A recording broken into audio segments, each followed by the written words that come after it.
고린도전서 6장 1절에서 11절.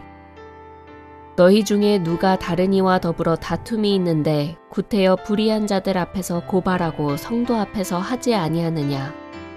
성도가 세상을 판단할 것을 너희가 알지 못하느냐? 세상도 너희에게 판단을 받겠거든 지극히 작은 일 판단하기를 감당하지 못하겠느냐? 우리가 천사를 판단할 것을 너희가 알지 못하느냐?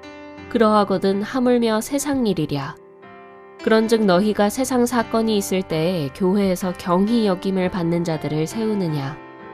내가 너희를 부끄럽게 하려 하여 이 말을 하노니 너희 가운데 그 형제 간의 일을 판단할 만한 지혜 있는 자가 이같이 하나도 없느냐? 형제가 형제와 더불어 고발할 뿐더러 믿지 아니하는 자들 앞에서 하느냐? 너희가 피차 고발함으로 너희 가운데 이미 뚜렷한 허물이 있나니 차라리 불의를 당하는 것이 낫지 아니하며 차라리 속는 것이 낫지 아니하냐. 너희는 불의를 행하고 속이는구나. 그는 너희 형제로다. 불의한 자가 하나님의 나라를 유업으로 받지 못할 줄을 알지 못하느냐. 미혹을 받지 말라. 음행하는 자나 우상 숭배하는 자나 간음하는 자나 탐색하는 자나 남색하는 자나 도적이나 탐욕을 부리는 자나 술 취하는 자나 모욕하는 자나 속여 빼앗는 자들은 하나님의 나라를 유업으로 받지 못하리라. 너희 중에 이와 같은 자들이 있더니 주 예수 그리스도의 이름과 우리 하나님의 성령 안에서 씻음과 거룩함과 의롭다 하심을 받았느니라.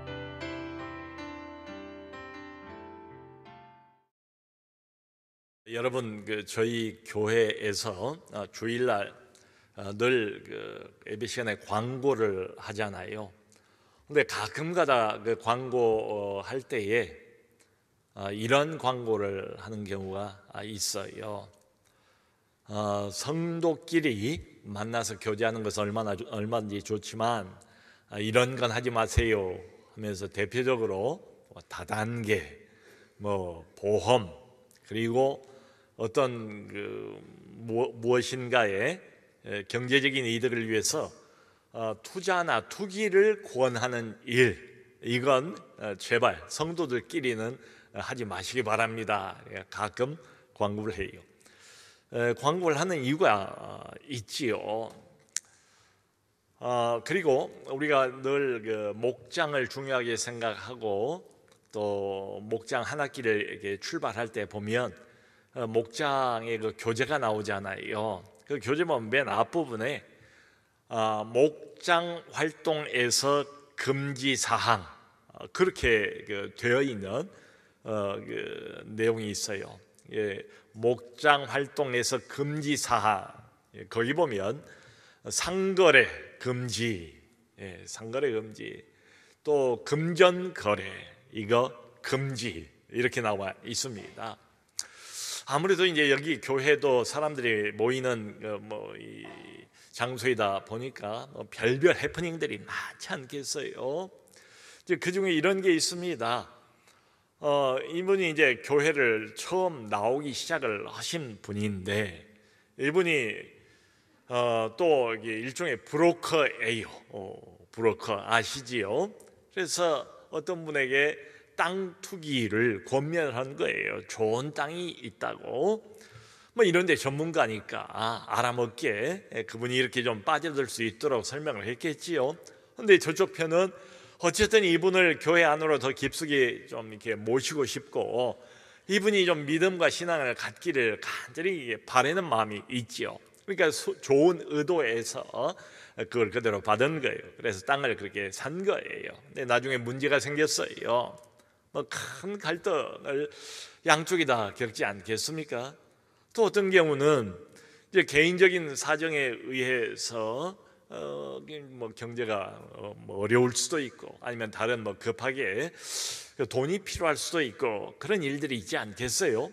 근데 자주 보고 자주 만나고 이러다 보니까 가까운 사람들, 주변 사람들, 교인들에게 이 사람에게 돈을 빌리고 저 사람에게 돈을 빌리고 이런 거예요. 근데 갚지를 않아요. 그리고 갚을 만한 형편도 또 이야기를 들어보면 못 되는 것 같아요. 자, 이런 어떤 그 이해관계, 또 어떤 이권에 관한 갈등, 다툼, 충돌 이런 게 있으면 뭐 신앙생활 제대로 할 수 있겠습니까? 교회가 덕스럽겠습니까? 뭐 나가고 싶겠습니까? 믿음과 신앙에 집중할 수 있겠냐고요? 하나님만 바라볼 수 있겠는가? 그렇게 안 되지요. 많은 갈등과 또 시험에 빠지고 결국은 상처를 받고 교회를 이렇게 떠나버리고 마는 이런 경우들이 있어요. 자, 그러니까 그런 광고를 하고 매 학기마다 맨 앞에다가 목장 활동에서 금지사항이라고 해서 못을 박아서 매번 반복을 하는 이유가 있지요. 여러분, 그러니까 교회 안에서는 제발 그랬으면 좋겠어요.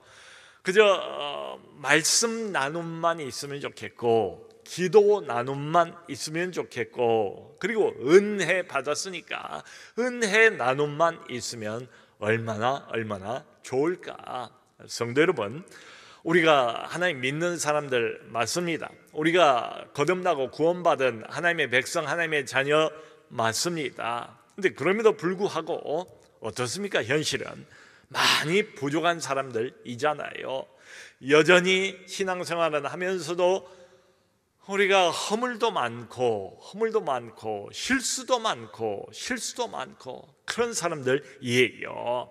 자, 여러분, 이러다 보니까 교회 안에서 함께 더불어서 신앙생활을 하다가 어떤 모종의 문제, 갈등, 어려움, 뭐 온갖 종류의 어려움들이 다 살아가다 보면 있잖아요. 교회 안에도 그게 없을 수가 없어요.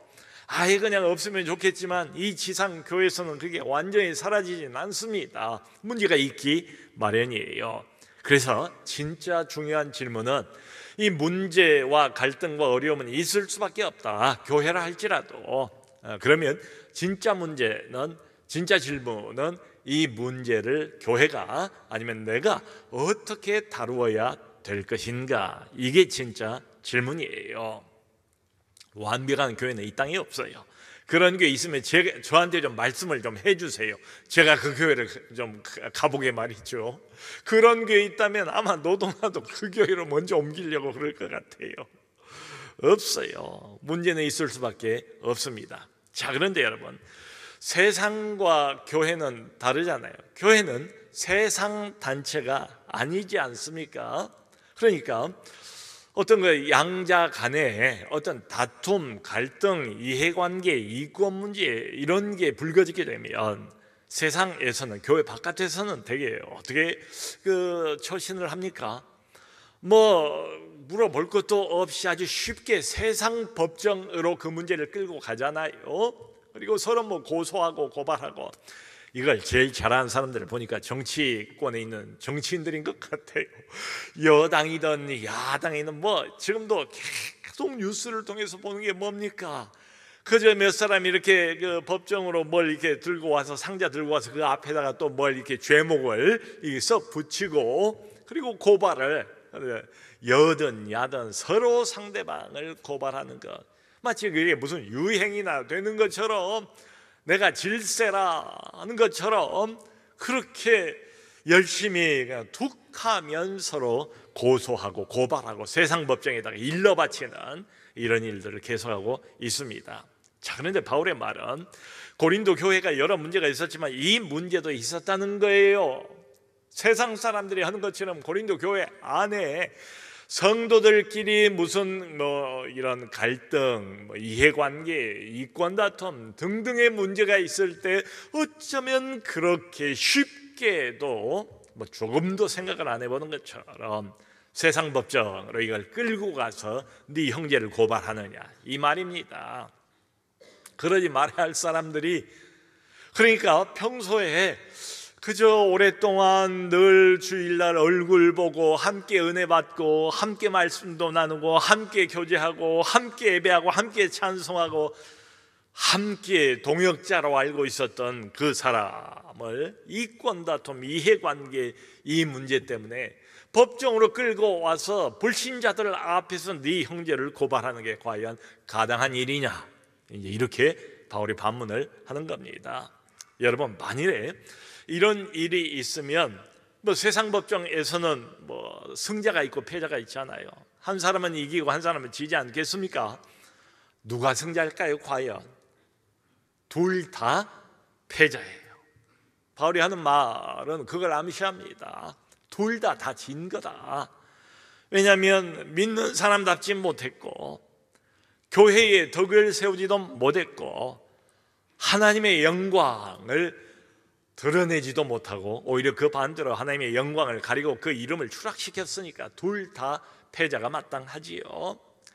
정말 해보다가 별거를 다 할 만큼 하다가 안 되면 최후의 수단으로 뭐 그럴 수 있을 것 같아요. 근데 그런 암시를 하지를 않아요. 바울은 그러지 말라는 거예요. 마지노선은 분명합니다. 이걸 세상 밖으로 끌고 가지 말라 이 말이에요. 여러분 우리 교회 안에도 법조인, 판사, 검사 여러 사람이 있어요. 근데 그 이제 법조인들은 뭐 이런저런 많은 케이스들을 다루잖아요. 근데 가장 웬만하면 이제 타협을 시키고 이랬는데 가장 타협이 어려운 케이스 중에 하나가 뭔가 하면 믿는 사람들끼리 교인들끼리 무슨 갈등이 분쟁이 생겨가지고 서로 이렇게 맞서게 되었을 때 참 마치 무슨 철천지 원수나 되는 것처럼 서로 시시각각 대립하고 서로 끝까지 조금도 양보하지 않고 조금도 타협하지 않는 모습을 많이 본다 이런 거예요. 그러니까 그런 말이 있지 않습니까? 보다 못한 이 불신 하나님도 모르는 이 판사가 그런 말을 했다고 그러잖아요. 그 두 사람을 놓고 당신의 교인들은 교회에서는 그렇게 서로 용서하고 사랑하라고 말을 하면서 왜 이 지경인가? 왜 이 모양인가? 참 얼마나 부끄러운 일입니까? 참 얼마나 창피하고 수치스러운 일입니까? 부끄러움을 느껴야 마땅해요. 그래서 바울이 대놓고 지금 정면으로 책망을 하는 겁니다. 여기 1절을 보면 너희가 어찌하여 왜 하나님도 알지 못하고 하나님 말씀도 모르는 이 불의한 자에게 너희의 케이스를 판단을 맡기느냐. 여기 나오는 불의한 자는 하나님 모르는 불의한 재판관을 말합니다. 불의한 판사, 그러니까 불신 판사, 이방인 판사를 불의한 자라고 지금 바울이 지칭을 해요. 왜? 너희의 케이스를 그 사람에게 먼저 가지고 가서 하나님도 모르고 하나님의 말씀도 모르는 그 사람, 오직 세상 법만 알고 세상 돌아가는 원리와 이치에 근거해서만 이것저것을 판단하는 그 사람에게 너희 두 사람이 그걸 맡기느냐 책망을 해요. 그리고는 바로 이어서 2절 3절에 참 놀라운 이야기를 합니다. 너희는 우리 성도가 세상을 판단한다는 것을 알지 못하느냐. 이 판단이 거꾸로 바뀌어야 한다는 거지요. 우리가 세상의 판단을 받는 게 아니고 우리 성도가 세상을 판단한다. 그리고 또 한 걸음 더 나가서 우리 성도가 악한 천사를 판단한다는 것을 알지 못하느냐. 그러니까 종래에는 궁극적으로는 나중에 우리 하나님과 우리 성도가 함께 왕노릇하면서 온 세상을 판단을 하고 그리고 악한 천사, 불의한 천사를 성도가 판단을 한다. 그런데 왜? 이 세상의 지극히 작은 일, 작은 사건 하나도 스스로 감당하지 못하고 이것을 판단하지 못해서 그렇게도 이걸 판단할 만한 지혜 있는 자가 없었더냐? 이렇게 반문을 하고 있습니다. 이거 하나도 판단을 못하는가 말이죠. 그러니까 우리 성도들의 참 얼마나 영광스러운 위치입니까? 우리의 위상이 말이죠. 그 대부분 이제 성도들이 생각을 못하는 부분을 지금 집어내는 거예요. 우리 성도들의 실제적인 하나님이 우리에게 부여해 주신 그 영광스러운 위상이 얼마나 대단한 것인가, 그것을 지금 상기를 시키고 있어요. 그러면서 계속 반복해서 그럼에도 불구하고 어찌하여 교회가 경히 여기는 자들에게 이 판단, 교회가 내려야 하는 판단을 갖다 바치는 것이냐. 이 교회의 무책임, 말하자면 교회의 책임 소관인데 교회가 이것을 감당하지 못해서 세상 법정까지 쉽게 끌고 나가는 고린도 교인들의 이 미숙함을 지금 바울이 지적을 하고 있습니다. 성도 여러분, 교회가 뭔가를 잘하면 그건 신문이나 TV나 이런 데 잘 안 나와요. 본 적이 별로 없어요. 저희 교회도 계속 사회를 위해서 구제를 위해서 장애인들을 위해서 수고하고 애쓰고 많은 재정과 또 물적 자원뿐만 아니라 인적 자원까지도 많이 거의 쏟아붓고 있지 않습니까? 그런 게 한 번이라도 어디에 나온 본 적이 없어요. 근데 교회가 무슨 문제가 있다 하면 오히려 세상이 더 호들갑을 떨고 난리를 피우는 것처럼 그렇게 느껴져요. 그러니까 교회가 유독 뭘 잘못하면 교회 작은 비리 이런 게 불거지면 기다렸다는 것처럼 세상은 거기에 관심을 갖습니다. 여러분, 제가 생각할 때 이 문제가 만일에 교회 바깥의 세상에서 이게 터졌다면 과연 그 사람들이 이목을 이렇게 집중을 할까? 이목 별로 끌지 못할 것 같아요. 왜냐하면 원래 세상은 그런 데니까. 원래 세상은 그런 데고 자주자주 이런 일들이 세상에서는 많으니까 비일비재하니까 별로 관심 끌게 안 돼요. 그런데 교회에서 무슨 예를 들어 비리가 터졌다, 무슨 문제가 생겼다 하면 그야말로 이제 특종감이 생긴 겁니다. 그냥 사람들이 달려들어서 그야말로 특별 취재를 하고 조사를 하고 계속 뉴스에 올리고 말이죠. 등등 별걸 다 해요. 그래서 참 그런 질문이 들지 않습니까? 도대체 세상 사람들은 왜 이렇게 딴 때는 교회에 관심도 없는데 이렇게 교회가 어떤 문제가 좀 있고 어려움이 생기고 이러면 그렇게도 많은 관심을 쏟아부을까? 이유가 뭘까? 아마 그 이유는 이런 것 같아요. 그러니까 교회에 대한 어떤 기대를 가지고 있는 것 아닌가. 말하자면 교회는 이래야 된다. 자기들은 그렇게 못 살지만 교회 다니는 사람들은 그렇게 살아주기를 바라는 어떤 기대 심리가 교회를 향해서 있는 것은 아닌가. 그러다 보니까 교회가 뭘 조금 잘못하면 그저 그냥 그걸 가지고 와서 일종의 침소봉대, 그걸 좀 과장되게 교회 전체를 또 그냥 이렇게 다 몰아가지고 그냥 듣기 어려운 이야기들을 막 해야 되는 이런 경우들도 적지가 않습니다. 그러니까 세상이 볼 때는 교회는 좀 달라야 한다 이렇게 생각을 하는 거죠. 예수 믿는 사람들, 하나님의 백성들, 신앙생활을 하는 사람들은 좀 뭔가 나는 못 살아도 그 사람들은 달라야 된다. 교회는 좀 다르게 행동해야 되고 다르게 결정해야 된다. 이런 기대 심리가 있어요. 근데 그게 채워지지를 않고 교회 문제가 생기면 그것 때문에 실망을 해버리는 거죠. 그러니까 오히려 더 큰 기대를 했다가 더 큰 실망이 되고 이러다 보니까 더 반작용으로 이러는 것 아닌가 하는 생각이 들어요.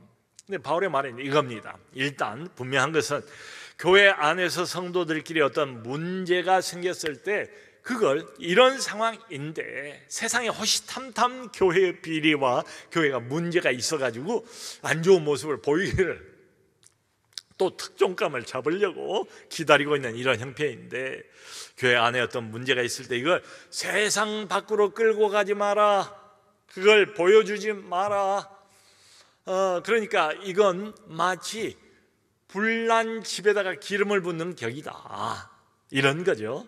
그러지 않아도 교회를 호시탐탐 좀 이게 매서운 눈초리로 쳐다보고 노리고 있는데 교회에 이렇게 어두운 면을 드러내게 하는 게 결코 교회의 덕이 되지 못한다. 이롭지 못하다. 이제 이런 이야기를 하는 셈이에요. 자, 그러면서 여기 7절을 보면 바울이 이제 이런 말을 합니다. 차라리 이 말을 해요. 차라리 불의를 당하는 것이 낫지 아니하냐. 차라리 속는 것이 낫지 아니하냐. 자, 여러분, 지금 바울이 어떤 이론 있지도 않은 어떤 케이스를 가지고 상상력을 발휘해서 이야기를 하는 게 아니에요. 고린도 교회에서 계속 불거지고 있는 어떤 아주 중요한 문제, 꼭 해결돼야만 하는 그 문제를 지금 실제 일어나고 있는 문제를 다루고 있어요. 그러니까 뭐라고 말합니까? 차라리 너희면 이제 교인 아니겠습니까? 둘 중에 어떤 한 사람 아니면 둘 다 차라리 당하는 게 낫지 아니냐, 불의를 당하고 차라리 속는 게 낫지 아니하냐. 그 이유는 교회의 덕을 세우기 위해서, 하나님의 영광을 위해서 그렇게 하라는 거예요. 이런 말이 있잖아요. 알면서도 속고, 그러죠? 모르면서도 속고, 지금 그런 겁니다. 교회 안에서는 이 말이 상당히 적용거리가 많아요. 알면서도 넘어가지고, 알면서도 섰고, 모르면서도 섰고, 그렇게 하라는 거예요. 여러분, 교회에서 중요한 것은 따로 있다는 이야기입니다. 무엇이 중요한가? 이것을 늘 질문을 해보라는 거예요. 정말 하나님의 백성이고 하나님의 교회를 사랑하는 사람이라면은 이런 어려운 문제, 물론 어렵습니다, 누구에게나. 그런데 그걸 먼저 질문을 해보라는 거예요. 무엇이 우선인가? 무엇이 중요한 것인가?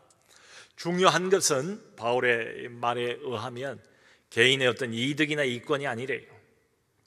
이걸 인정해야 그 다음으로 넘어갈 수가 있어요.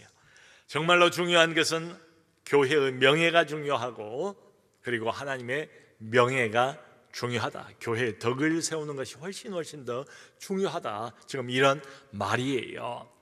그러면 자연스럽게 우리는 이런 질문이 나오지 않습니까? 아니, 그렇다면 목사님, 나만 양보하고 나만 손해를 보란 말입니까? 이것보다 억울한 일이 더 있습니까?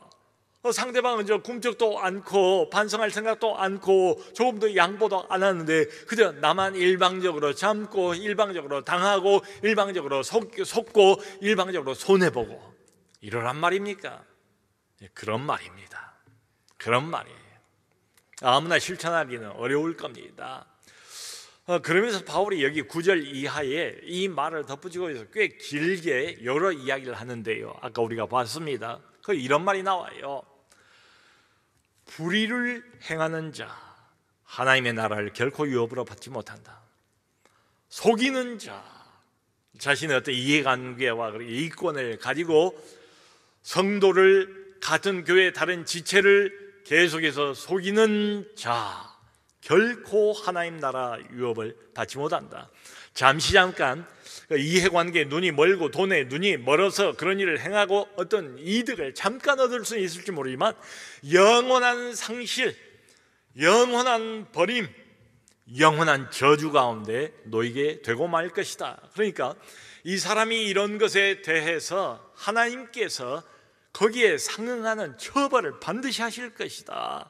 그러니까 저 사람의 너의 억울함을 따지고 저 사람이 잘 먹고 잘 살고 저렇게 하면서도 뻔뻔스럽게 신앙생활 한다고 교회 왔다 갔다 하고 너무 거기에 집착하지 마라.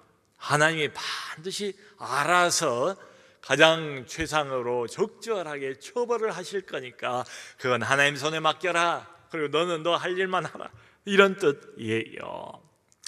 여러분, 지금 말씀드린 참 이런 부정적인 생각 안 하고 싶은 이런 케이스들이 교회에 없으면 얼마나 좋겠어요. 그래서 저도 목회자이기 때문에 미연에 이걸 방지를 하려고 그래서 광고도 하고 목장 교재에도 늘 내고 그래요. 애는 씁니다. 그런데 일어나요. 없지는 않아요.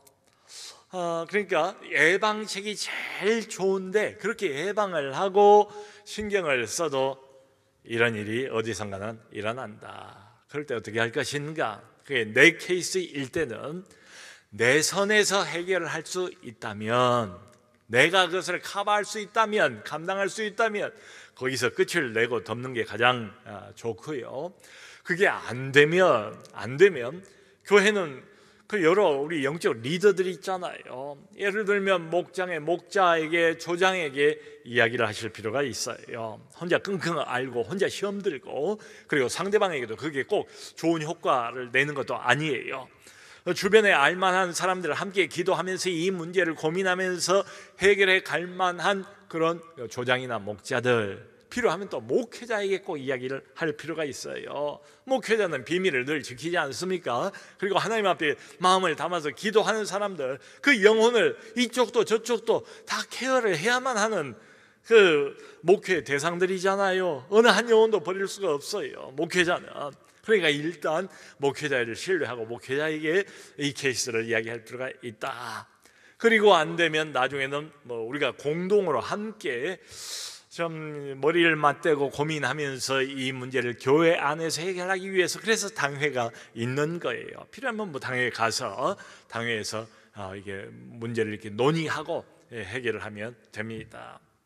아마 큰 질문이 이런 게 있을 거예요. 아니 목사님, 이게 너무나 명명백백한 이런 사실관계나 이 등등이 확인이 되는 이런 케이스도 많이 있을 텐데 그런 때도 꼭 이런 식으로 해야 됩니까? 도대체 우리가 교회가 어떤 케이스는 참 너무 뻔해 보이는데 왜 이렇게 두려워하면서 세상에게 들킬까봐, 마치 그런 것처럼 세상을 무서워하는 것처럼 마치 숨어서 조용하게 은밀하게 이 문제를 그냥 처리해버리고 끝내버리려고 그러는 것입니까? 세상이 무서워서 그러는 겁니까? 세상의 비판이 무서워서 그러는 겁니까? 다른 세상 믿지 않는 사람들 두려워서 그냥 쉬쉬하면서 우리끼리 그냥 적당하게 얼버무리고 넘어가, 이런 뜻입니까? 전혀 바울의 지금 이 내용은, 핵심은, 요지는 그게 아닙니다. 그게 반대예요. 그런 어떤 부정적이고 소극적인 차원에서 바울이 세상이 무섭고 두려우니까 우리 그냥 찍소리 말고 그냥 조용조용하게 될 수만 있으면 겉으로 소문 안 나게 이렇게 처리하자, 이런 이야기가 아니에요. 훨씬 더 적극적이고 긍정적인 이런 의미에서 바울이 이렇게 권면을 하는 겁니다. 성도 여러분, 자, 사람인 우리가, 부족한 사람이, 허물도 많고 실수도 많은 사람이 모여 있어요. 근데 이 교회의 주인 누굽니까? 회사 같으면 사장이겠죠. 이 교회의 보스가 누굽니까? 딱 한 분 계시잖아요. 하나님이 교회의 주인이세요. 그분이 어떻게 다스립니까? 이 많은 사람들, 다양한 사람들을 무엇으로 끌고 가십니까? 하나밖에 없어요. 하나님의 말씀입니다. 하나님의 법입니다. 세상 법보다 훨씬 더 높은 하나님의 법, 하나님의 말씀이 교회에 있어요. 여러분, 이 하나님의 법, 하나님의 말씀이라는 게 이론입니까? 그냥 말뿐입니까? 그게 아니죠. 우리 신앙생활의 유일한 지침이잖아요. 실제적인 지침이잖아요. 이게 기준이잖아요. 여러분, 이렇게 흔히 말하잖아요. 자, 하다 안 되면 최후에는 법을 들이대면서 사람을 구속하고 필요하면 감옥에도 집어넣고, 이게 세상 법이잖아요. 사람을 컨트롤하고 통제하기 위해서 이 세상 법보다 더 높은 게 소위 양심의 법입니다. 우리 윤리가 있잖아요. 도덕이 있잖아요. 그건 다 양심의 법에 근거를 해요. 근데 세상 법, 양심의 법보다 훨씬 더 위에 있는 게 뭔가 하면 뭐예요? 하나님의 법이지요. 성령의 법이지요. 그러므로 이 교회가 하나님을 주인으로 삼고, 여러분 그분이 돌아가신 거 아니잖아요. 살아계시잖아요. 교회를 지금도 진짜 재판장이신 그분이 통치하고 다스리고 있는 것 아닙니까? 자신의 법과 자신의 말씀으로 다스리고 있는 것 아닙니까? 그게 교회 아닙니까? 그런데 그 모든 걸 다 무시해버리고 너무도 쉽게 이 케이스를 가지고 이래도 세상 법정, 저래도 세상 법정, 불신자들 앞에서 믿는 사람끼리 서로 손가락질을 하면서 고소하며 고발하며 시비를 다툰 게 이게 가당한가, 이 말입니다. 말하자면 이건 이것과 같아요. 여러분, 어른들끼리도 종종 문제가 발생하잖아요. 근데 어른들끼리, 부모라고 해봅시다. 나이가 든 부모끼리 부부끼리 어떤 문제가 생기면 그 문제를 해결하기 위해서 자녀들에게 가지고 갑니까? 그게 최종 결정권자가 됩니까? 어른들이, 성숙한 사람들이 이것저것을 잘 알고 있는 그 사람들이 어떤 문제가 불거졌을 때 어린 아이한테 그걸 갖고 가서 그걸 해결해 주세요라고 맡기느냐 이 말이죠. 말하자면 바울의 말은 그겁니다. 재판장이신 하나님이 계시고 그분이 우리에게 주신 가장 높은 상위의 법, 최상의 법, 하나님의 말씀이 있고 하나님의 법에 의해서 다스림을 받는 교회가 왜 마치 어른이 어린 아기에게 가서 이 케이스를 알아서 재판해 주세요, 심판해 주세요 라고 말하고 있는 것처럼 그러고 있느냐라는 바울의 지적입니다. 저는 이렇게 목회를 하면서 아주 가끔 우리 교회는 그래도 참 고맙게도 이런 케이스가 별로 없어요. 아주 없는 건 아니에요. 그런데 주로 이제 장로님이나 권사님 오셔가지고 이렇게 말하는 겁니다. 목사님, 이번 케이스는 제가 그냥 감당하겠습니다. 제가 덮겠습니다. 제가 품겠습니다. 제가 얼마나 마음에 고맙고 존경스러워 보여요. 저도 이제 노심초사하면서 기도하면서 이거 자칫 잘못하면 또 무슨 이해관계, 이권 뭐 이런 게 걸리면 그러잖아요. 거기에 누가 두 손 들 사람이 어디가 있어요? 쉽게 양보할 사람이 어디가 있습니까? 세상 방식으로 보면 이거 도무지 용서할 일이 아니지요. 끝까지 뭐 해볼 만큼 해봐야 할 일 아니겠습니까? 근데 그분의 신앙이 얼마나 참 성숙해 보이고 얼마나 감사한지, 교회의 덕을 위해서 내가 덮겠습니다, 내가 감당하겠습니다, 참 존경스러워 보이는 경우가 간혹 있어요. 성도 여러분, 우리가 이 땅에서 살아가는 이 완벽하지 못한 교회, 나도 실수 많고 나도 완벽하지 못한데 다른 사람도 마찬가지죠. 그 사람들끼리 모여서 신앙생활을 하다 보면 얼마든지 이런저런 문제가 있을 수가 있습니다. 그때 우리가 생각해야 하는 것 하나가 뭔가 하면 바로 하나님의 시각, 하나님의 마음, 이 질문입니다. 무엇이 중요한가? 하나님의 마음으로 볼 때에, 하나님의 시각으로 볼 때에 과연 이 시점에서 무엇이 중요하겠는가? 모쪼록 그것을 기억하시고 교회의 덕이 되는 방향으로 결정을 내리는 우리 모두가 될 수 있기를 주님의 이름으로 축원합니다.